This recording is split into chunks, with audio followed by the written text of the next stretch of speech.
Esse é o Mundo em Revolução e nós vamos falar agora sobre a situação na Ucrânia, hoje dia 18 de junho de 2024, 8 horas da manhã aqui no Rio de Janeiro, 2 horas da tarde lá em Kiev, no momento que eu gravo esse vídeo.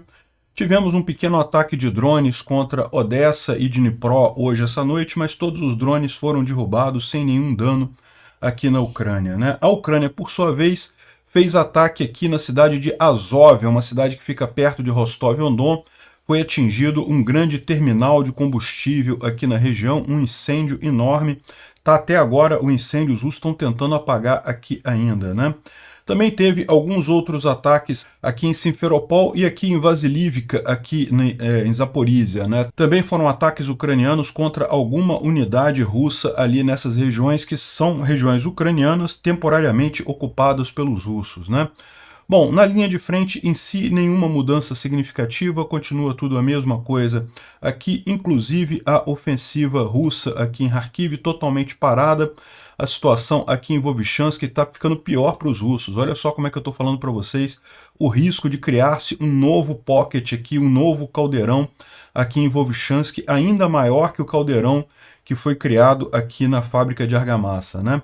E os russos estão tentando uma outra ofensiva, estão planejando uma outra ofensiva aqui na região de Borova. Aqui em Borova, mais aqui abaixo em Kupiansk. Borova, essa cidade aqui já está na mão dos ucranianos há bastante tempo. Os russos querem fazer um grande empurrão nesse sentido aqui para chegar até o rio Oskil, que fica aqui, né? Toda essa área aqui já foi controlada pelos russos, os ucranianos retomaram essa área, os russos querem fazer agora uma grande ofensiva aqui. Será que vão ter capacidade? Parece que eles estão planejando, colocando um monte de tropas aqui, mas eu não acredito que consigam avançar muita coisa, não.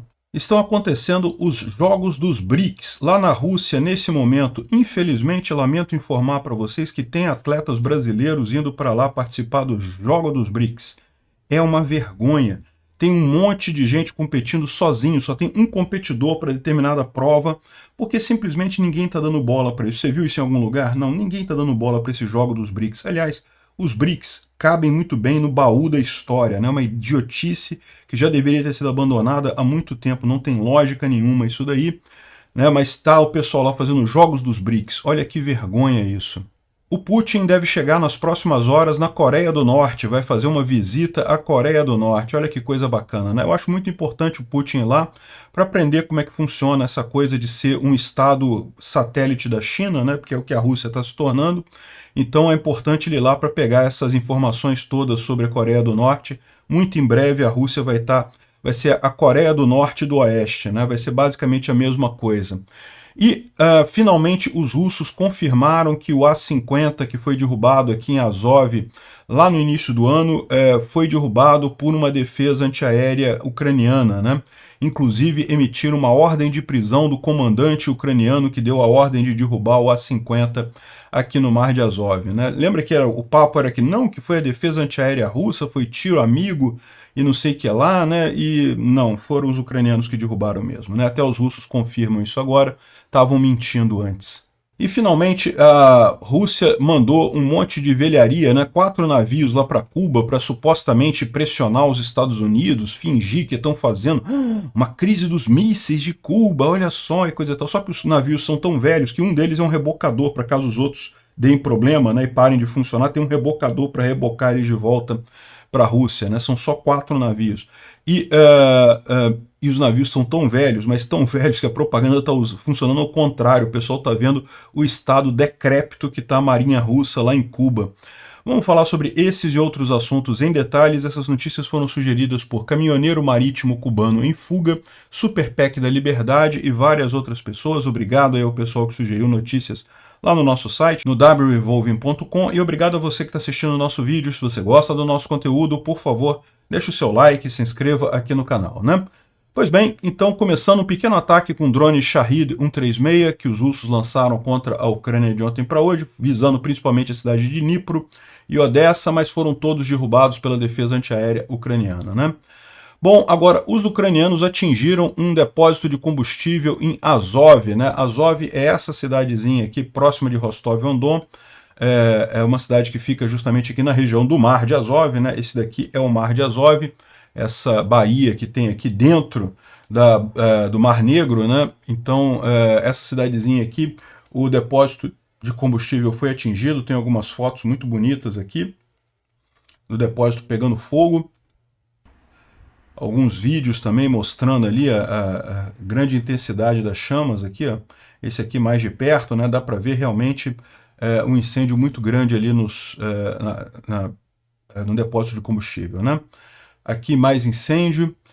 Foram 4 drones que atacaram esse depósito ali e o fogo chegou a atingir a altura de 30 metros, né? A área pegando fogo foi de 5.000 metros quadrados. Lembrando que todos esses depósitos de combustível que tem nessa região aqui, uma das funções principais deles é abastecer a Crimeia, tá?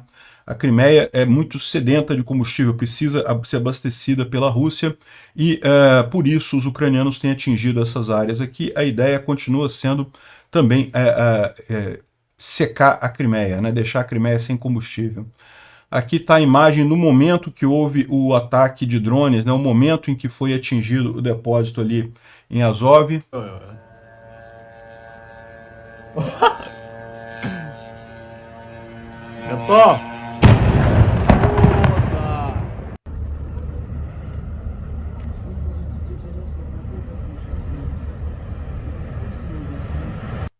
O ataque foi feito de noite, né, durante essa noite. Hoje pela manhã continuam os bombeiros tentando apagar um incêndio ali. Na verdade não é muito apagar o incêndio, né, porque não tem como apagar esses incêndios em depósito de óleo. O que você faz é esfriar os outros tanques ao lado para evitar que os outros tanques peguem fogo também, né? Apagar um incêndio, o incêndio só acaba quando acabar o combustível, mas pelo menos você pode tentar manter os outros tanques frios o suficiente para eles não pegarem fogo. De qualquer forma, eles estão perdidos, tá? Porque o trabalho térmico que acontece ali na estrutura de aço já torna eles totalmente inviáveis para uso normal, né? De qualquer forma, se o incêndio pegar no tanque, piora ainda mais a situação. Bom, foi justamente o ataque no ZAL Azov Produkt, uma instalação de transferência de óleo ali em Azov, como a gente falou, justamente essa visão de abastecimento de outros lugares, particularmente da Crimeia, né? É esse depósito aqui, essa foto aérea aqui, né? Ontem a gente já tinha mostrado esse ataque ucraniano lá contra Belgorod, né? Agora a gente tem a informação de que isso daqui foi um trem com munição, tá? O que a gente está vendo aqui é um trem russo que estava carregando munição ali na região de Belgorod e foi atacado pelos ucranianos. Então, só para vocês saberem, a gente já tinha mostrado essa imagem ontem, esse ataque aconteceu anteontem, mas é um trem cheio de munição que foi atingido ali, né? Bom, também teve um ataque ucraniano em Simferopol, aqui na Crimeia, mas a gente ainda não tem muita informação sobre o que seria esse ataque aqui. Por hora, a informação que a gente tem só é que está aqui, né, dá para ver aqui uma nuvem de fumaça na cidade de Simferopol. Alguma coisa está pegando fogo ali na área da Meganoma. Não temos detalhes ainda, né? Também teve um ataque ucraniano na cidade de Vasilivka, na região de Zaporizhia, né? Então, Vasilivka fica bem nessa região aqui. Aqui, ó, Vasilivka, próximo de Robotny, né? Aquela região ali onde os ucranianos fizeram a ofensiva de verão do ano passado. Então, Vasilivka está aqui e foi alvo desse ataque ucraniano aqui em alguma instalação militar aqui, ó. Quartel-general dos militares russos na cidade de Vasilivka. Isso daqui foi atingido pelos ucranianos, né? É lógico, tem umas imagens aqui, o pessoal botou uns foguetinhos de brincadeira aqui, isso daqui é só para ilustrar o que aconteceu, mas a verdade é que houve uma grande explosão aqui, e o curioso é que a explosão parece que foi num bunker, né? Dá para você ver que foi uma explosão para dentro da terra, que provavelmente os ucranianos sabiam de algum bunker ali e visaram atingir exatamente isso, né? Atingiram um prédio também, depois atingiram um prédio aqui do lado. Bom, falando sobre a linha de frente, os russos estão reclamando agora que o Baba Yaga está sendo usado para minar as estradas na retaguarda russa, né? Isso aqui já é uma coisa que os ucranianos fazem há bastante tempo, né? Baba Yaga são aqueles drones grandões, drones de agricultura usados para guerra, né? Com capacidade de carga muito maior, e os ucranianos pegam e colocam minas na retaguarda dos russos, de forma que quando os russos estão recuando, acabam explodindo por ali, né? E eles falam aqui que isso é normalmente feito antes de um ataque. Talvez os ucranianos estejam planejando algum ataque em algum momento por aí. Bom, além dos nossos relatórios anteriores referentes a Glibok, né, a gente já falou, Glibok fica nessa região aqui, em Kharkiv, nessa região aqui. Glibok, essa cidade, está sendo liberada pelos ucranianos nesse momento. O pessoal avisa aqui que mais fontes ucranianas confirmam que as forças ucranianas estão avançando dentro do vilarejo e limpando cada vez mais casas e estradas ali. Então, só a confirmação do que a gente já vem falando, que Glibok está sendo liberada pelos ucranianos ali, né? Isso mostra principalmente a falha que foi essa ofensiva russa aqui em Kharkiv, não conseguindo chegar a lugar nenhum e já estão perdendo momento por aqui, né? Isso depois de muita morte, muita destruição de russos, né? Aqui em Vovchansk a gente não tem mais informações daqui, mas lembra que eu mencionei isso no vídeo de ontem? Da mesma forma que formou um pocket aqui, um caldeirão de russos isolados nessa região aqui, ó, na fábrica de argamassa, os ucranianos estão avançando aqui na retaguarda e esses russos que estão nessa região aqui, justamente que estavam tentando reestabelecer a comunicação com a fábrica de argamassa, agora eles próprios estão arriscados ficar também num caldeirão aqui, né, ficarem presos aqui se os ucranianos conseguirem chegar no rio do lado de cá. As vias pavimentadas para abastecer o pessoal já estão acabando, né? Mas é lógico, eles ainda podem sair por essa área de floresta que tem aqui.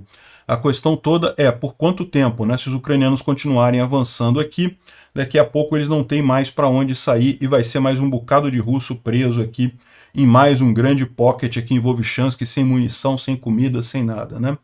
E mais uma vez os russos estão diminuindo a importância da operação em Kharkiv. É lógico que eles têm que fazer isso, né? Porque deu errado, né? Tem que falar que não, que a gente só queria mesmo distrair os ucranianos e coisa e tal. Era esse o objetivo desde o início e coisa e tal. Pois é, né?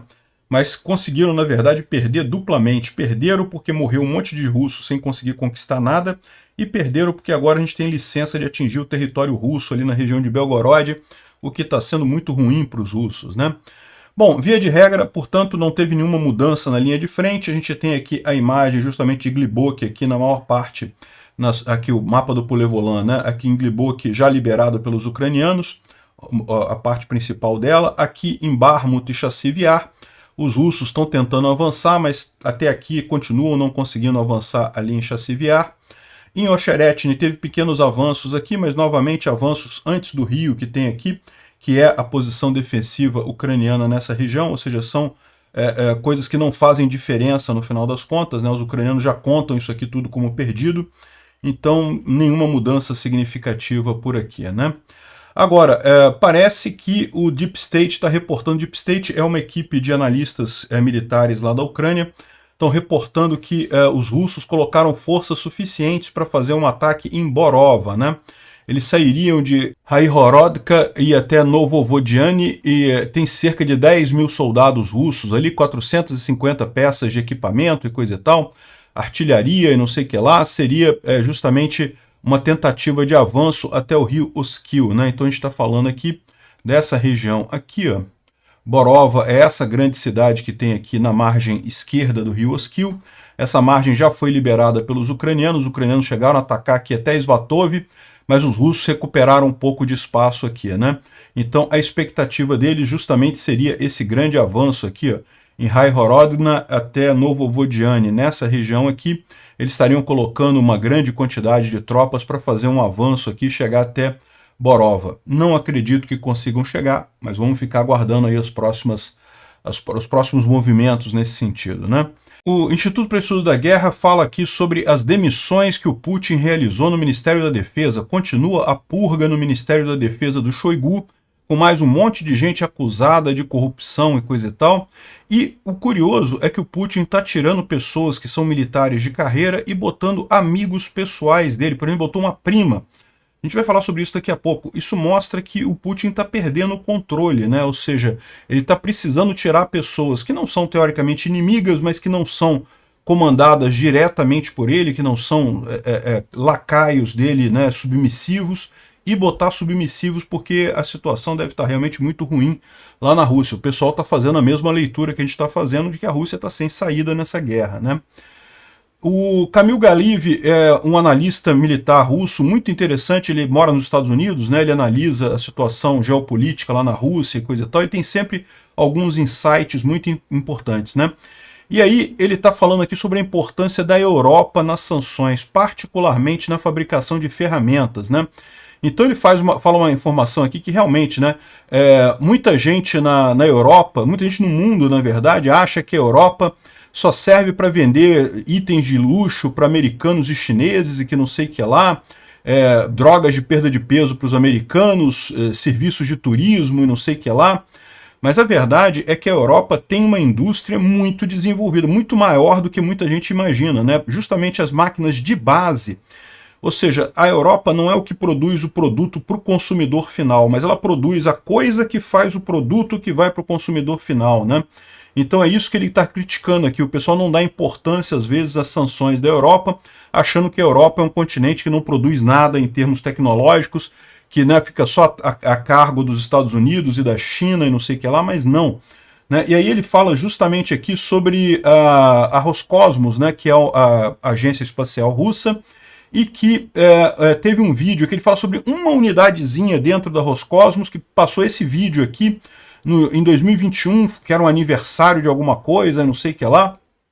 E aí dá para ver aqui, ó, um monte de máquinas fabricadas aqui, ó, um controle, aquelas máquinas, torno mecânico, né, um torno eletrônico agora, que é o torno mecânico mais moderno, né. Hoje em dia, houve uma época que o torno mecânico era uma coisa manual, você botava a mão ali, acho que ele até bota uma imagem aqui de um torno mecânico manual aqui em algum momento, aqui ó, como é que funcionavam os tornos mecânicos manuais, né? Hoje em dia não tem mais nada disso, hoje em dia é tudo eletrônico, é tudo, você bota o desenho ali, o torno já faz todo o processo. Então fala aqui sobre esse controlador aqui, esse CNC, né, que é o torno mecânico eletrônico da Alemanha, uma máquina de perfuração holandesa, ou francesa, acho que é francesa aqui, Deflux. Mais uma máquina aqui da FPT Industry, que é da Itália. Então aqui outra fabricação aqui que é uma coisa de medição da Inglaterra, uma fábrica de medição da Inglaterra. Ou seja, o que ele mostra é isso, né? A grande importância que a Europa tem em termos de máquinas de base. Não é a máquina, não é o produto final, não é o consumidor que compra esse tipo de máquina, mas são as indústrias que produzem as coisas. Então você, por exemplo, você fica muito com a Apple na visão, né? Pô, a Apple, pô, uma gigante americana e coisa e tal. Por quê? Porque você tem um iPhone da Apple, você tem um MacBook Pro e coisa e tal, todo mundo ouve falar disso. Mas quem fabrica a caixinha do Apple, ali, do iPhone, coisa e tal, usa essas máquinas que são, em sua grande maioria, produzidas na Europa, né? E daí ele dá muito essa coisa porque ele fala que ele acha que está muito pouca sanção nessa área, que deveria ter mais sanção contra este maquinário, né? É porque isso a Rússia usa ainda, e mais do que isso, né? Tem muito software que precisa de atualização. Se a Europa colocar uma limitação no uso de softwares da Siemens, por exemplo, ela fala aqui que a Siemens é muito importante nesse processo todo e coisa e tal. A Siemens é uma grande empresa alemã, né, que produz inclusive software, e a ideia é justamente que se tiver uma sanção nesse caso aí, aqui, ó, se a Siemens virar a chave, né, do funcionamento dessa planta espacial, no final das contas os russos não conseguem mais fazer nada em termos tecnológicos por lá, né? Ou seja, o que ele está dizendo aqui é que está precisando ter mais sanção nessa área aí. Eu concordo com ele, né? Bom, hora de passar vergonha. Você que é brasileiro aí, que compartilha dessa vergonha que é fazer parte do clubinho da ditadura, que é o BRICS, né? Então tá aqui, ó, os jogos dos BRICS estão acontecendo na Rússia nesse momento e deveriam ser uma alternativa para a Olimpíada, né? E está muito animado. Por exemplo, a mídia russa não cansa de falar que a quantidade de atletas russos que estão ganhando medalhas e não sei o que lá. E o segredo, em muitas competições só tem um atleta competindo, né? Então aqui, por exemplo, é a competição de nado atlético. Só tem um cara, ele ganhou. Caraca, hein? Isso aqui é Olimpíada, né? O mais engraçado é quando você lembra qual é o propósito da Olimpíada moderna, né? Era justamente, aliás, na Grécia Antiga já era assim, né? A ideia é você reunir tribos inimigas, reunir as cidades-estados na Grécia, né? Se reuniam para evitar brigar, né? Para evitar briga física, né? Você pratica esporte, e aí uma ganha, outra perde, uma sacaneia a outra, e coisa e tal, e pronto, fica todo mundo em paz, né? Esse é o mesmo espírito da Olimpíada Moderna, era atrair os povos e coisa e tal, para todo mundo competir, né, e coisa e tal. E aí um ganha, outro perde, um sacaneia o outro, um critica o outro e coisa e tal, e fica por isso mesmo, não tem guerra. É melhor assim, né?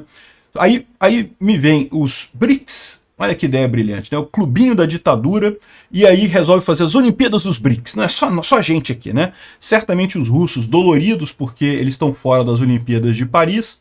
Aí tá aqui, ó. Aí é fácil, meu amigo. Eu sozinho também, até eu ganho essa competição aqui se você me botar para fazer isso. Não, provavelmente eu vou ser desclassificado, mas de qualquer forma, entenda, é uma palhaçada esse negócio de BRICS. Tá mais do que a hora do Brasil tomar vergonha na cara e sair dessa porcaria que não leva a lugar nenhum. Além disso, qual é a vantagem dos BRICS? Não tem vantagem nenhuma nos BRICS, né? E o pior, olha para que lado que está indo o pessoal dos BRICS, né? Particularmente a Rússia, né? Aqui, a Rússia está indo aqui, o Putin vai visitar agora dia 18 e 19, hoje e amanhã, vai visitar Pyongyang, né, a capital da Coreia do Norte, né? Sempre muito bacana você ver como que o trânsito realmente foi um problema que eles resolveram lá na Coreia do Norte. Não tem trânsito. Aqui no Rio de Janeiro tudo engarrafado, São Paulo tudo engarrafado, as grandes metrópoles do mundo tudo engarrafado. Pyongyang não tem problema, parabéns, o comunismo funciona, né? Resolveu como? Ninguém tem carro. Aí é fácil, né, não ter trânsito, né? Aí botaram aqui imagens do Putin para assustar as pessoas, né? O pessoal ficar assustado aqui na rua. E, enfim, é isso daí, né? O Ministério das Relações Exteriores da Rússia já assinou um acordo de parceria estratégica com a Coreia do Norte, né? Isso vai trazer os dois regimes mais próximos. Olha que coisa bacana, né? Pois é, o que eu falo para vocês. A Rússia tem mesmo que aprender com a Coreia do Norte como ser um regime subsidiário da China, né? Porque é isso que a Rússia está virando agora, né? E, curiosamente, nesse momento teve um tiroteio muito grande na fronteira entre as Coreias, né? Vocês sabem que a Guerra das Coreias não acabou até hoje, né? Tem um cessar-fogo assinado. Por enquanto, né, o cessar-fogo está valendo, mas em tese a guerra continua declarada, né? E qual que é o esquema aqui? Parece que foram soldados da Coreia do Norte que estavam colocando minas na região ali da região não militarizada, né, da fronteira entre as duas Coreias, e acabou que teve um acidente e morreram vários soldados da Coreia do Sul, né? E aí, lógico, como teve explosão e coisa e tal, sempre tem um tiroteio, sempre tem uma desconfiança e coisa e tal. E bom, ele está indo pedir, implorar por mais munição na Coreia do Norte, porque a Rússia não está conseguindo produzir munição suficiente, ao contrário do que diz a propaganda russa. Antes dessa viagem para a Coreia do Norte, ele demitiu 4 vice-ministros da defesa, né? Então, você lembra, o Ministério da Defesa russo está tendo uma purga lá, né, supostamente por corrupção. Certamente tem corrupção, tá? A questão toda é isso, nesses regimes corruptos, sempre tem corrupção. Quando eles tiram alguém por corrupção, na verdade, eles estão tirando porque a pessoa é inconveniente politicamente. A mesma coisa o governo Lula, né? Quando o pessoal critica lá o Juscelino porque tá roubando, lá tá sendo indiciado pela polícia por estar construindo estrada lá na cidade dele, lá no Piauí, é por corrupção, é verdade, né? A gente sabe que ele é corrupto. Todos os ministros do Lula são corruptos, né? Mas por que ele está sendo visado? Porque é briga política interna, o pessoal do PT querendo tirar o cara que é do União Brasil ali do ministério, né? Então na Rússia é a mesma coisa. E o Putin está tirando esses 4 vice-ministros da defesa, que são corruptos, evidentemente, mas olha só, o que chama atenção é que ele está trocando eles por bootlickers, lambedores de bota, com 0 experiência militar. Ou seja, ele está tirando pessoas que, bem ou mal, são corruptas, mas são especialistas militares na área, que têm alguma vivência nessa área, e está colocando pessoas que não entendem nada, só porque são extremamente leais ao Putin. Chega a ter uma prima, isso aqui eu acho que é uma prima dela, Anna Tsileva, é uma prima do Putin que foi colocada ali como vice-ministra da Defesa ali na Rússia, né? Ou seja, está mostrando um certo desespero mesmo. O círculo de pessoas que o Putin consegue confiar neste momento está cada vez menor, né? Ele está com muito medo de sofrer um golpe. Deve ter muita gente ali. É o que eu falo para vocês, né? Essas ditaduras muito rigorosas, você pode achar que o ditador manda tudo, que não vai ter golpe, né? Como é que o russo comum vai se rebelar se ele é preso por 10 anos, se ele falar contra o governo, né? E realmente, esse tipo de estrutura não tem golpe de baixo da população. A população não consegue dar o golpe. Quem dá o golpe é quem está em cima, quem está logo debaixo do Putin ali, né? O pessoal não está satisfeito com a situação. Tem muita gente fazendo a leitura que a gente está fazendo também, que a Rússia está sem saída, não tem para onde ir, né? E aí, esse pessoal querer derrubar o Putin, pouco custa, né? Então é isso daí, o cara tá tendo que colocar primo em posição de confiança para fazer alguma coisa, né? O Paulo Henrique Araújo, que é um comentarista geopolítico aqui do Brasil, é muito interessante, ele tem algumas ideias bem legais, e ele está trazendo aqui uma outra informação que teria sido a China que obrigou essa demissão do aliado do Putin, do Shoigu, né? Essa mudança toda no Ministério da Defesa russo teria sido uma exigência da China, né? Ou seja, faz todo sentido isso, porque é o que eu falei para vocês, a Rússia está se tornando uma república auxiliar da China, uma república subsidiária da China, né? Igualzinho à Coreia do Norte. E aí está explicando aqui que há sinais de que o Moscou sentiu que são necessárias mudanças. Ele coloca aqui o Stephen Blank, que é um especialista das Forças Armadas Russas e ex-membro do US Army War College, explicou que relatórios recentes de um acadêmico sênior da China falam justamente de que o Xi Jinping está muito preocupado de que a Rússia não se permita o constrangimento e as repercussões da Rússia perder a guerra. Portanto, se Putin quer o apoio da China, precisa se isolar de uma eventual falha na guerra, né? E, ou seja, o que está acontecendo nesse caso é justamente isso. O Putin já está preparando com essa história a história de por que ele perdeu a guerra. Ele perdeu a guerra porque o Shoigu fez merda, né? Então essa é a motivação toda por trás disso. Eu não descarto não, parece bastante razoável isso. Outra coisa curiosa, a Rússia admitiu que o A-50 foi derrubado por Kiev. Né? Aqui, ó, fizeram aqui um relatório e emitiram até um mandado de prisão contra o comandante da 138ª Brigada Antiaérea Ucraniana e por ter derrubado o A-50 russo. Ué, mas não era fogo amigo? Não eram vocês mesmos que derrubaram, né? A Rússia mente tanto que é realmente impressionante isso. A gente avisou na época. Foram os ucranianos que derrubaram o A-50, né? Mais uma vergonha russa, né? Impressionante. Por falar em vergonha russa, a Rússia tentou fazer um showzinho, né? Não, vamos reviver a crise dos mísseis de Cuba, vamos botar um submarino, um navio militar e mais 2 outros navios de apoio lá em Cuba para dizer que estamos ameaçando os Estados Unidos e coisa e tal. É lógico que ninguém deu bola para isso, né? Um submarino, um navio militar e um navio combustível para levar combustível, porque eles sabem que em Cuba não tem combustível, né? Então levaram um navio combustível para abastecer os navios russos e um rebocador. Essa foi a frota russa que foi para Cuba. 4 naviozinhos. E um rebocador, porque eles sabem que tanto o submarino quanto o outro navio são navios velhos, então o risco de ficar encalhado é grande, aí o rebocador reboca de volta para Cuba, né?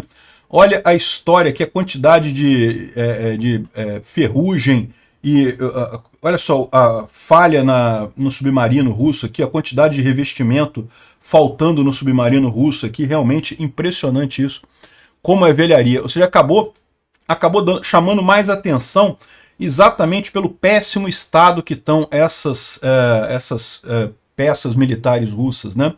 Olha só aqui um monte de buraco aqui nos navios e submarinos russos, né?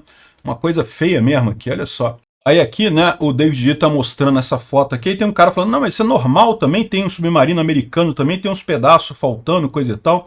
Aí o pessoal explica, não, isso daqui depois de meses no mar, né? O submarino russo acabou de ser colocado na água, né? É o submarino mais novo da Rússia, já está faltando um monte de pedaço, acabou de ser colocado agora no mar e já está nessa condição precária que está aí, né? Ou seja, realmente esse é um dos submarinos mais novos que eles têm e já está num estado deplorável desse jeito, né?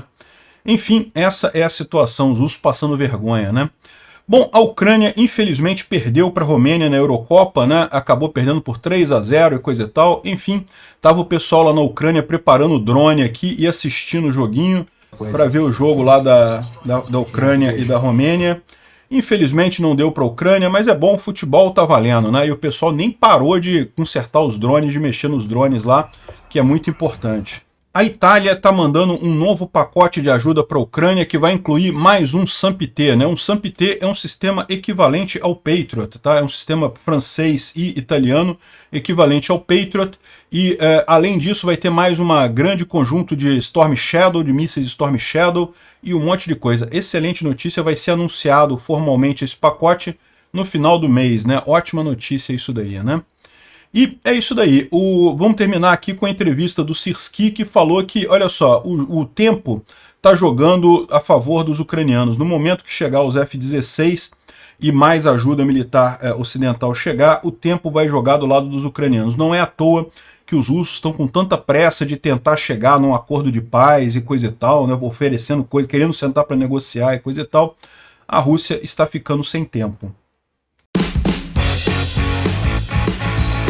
Obrigado por assistir o vídeo até o final. Se gostou do conteúdo, não esqueça de deixar o seu like, isso ajuda o canal a crescer e a chegar para mais gente.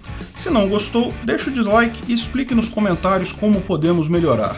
Comente também sugestões de temas que podemos trazer por aqui. Comentários insultuosos ou defendendo ditaduras e criminosos de guerra serão sumariamente bloqueados. Agradeço a compreensão.